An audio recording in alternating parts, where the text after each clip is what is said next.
y'all, I am Crystal, the Inclusion Lady, and welcome to my channel, Black Chucks and Convos. This is a channel where we will be discussing how systemic oppression shows up in our modern day.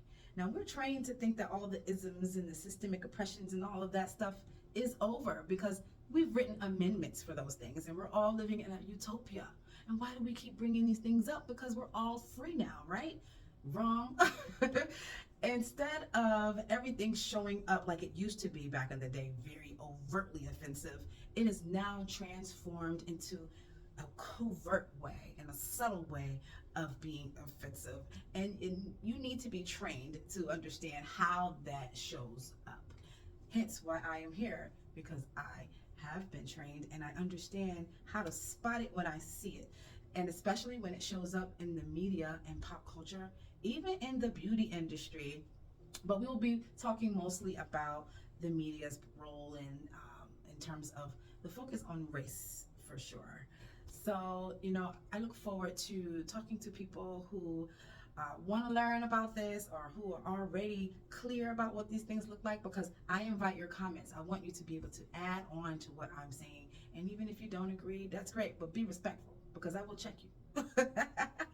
So some of the topics that we'll be talking about, they span from anti-blackness to police brutality, or it could be just commercials and ads that show up still showing stereotypes.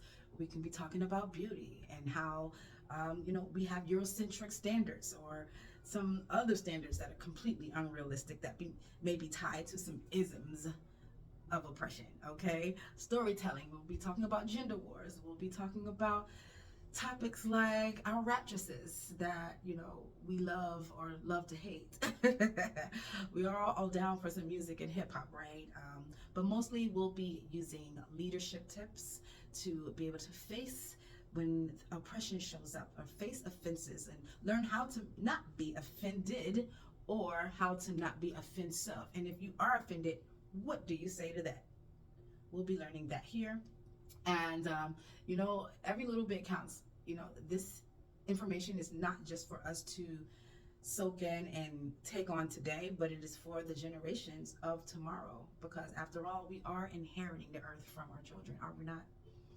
I need you to get with it. So in between times and in the meantime, you can reach out to me, the Inclusion Lady, on Facebook, Instagram, and of course YouTube. So see you soon. Let's get started.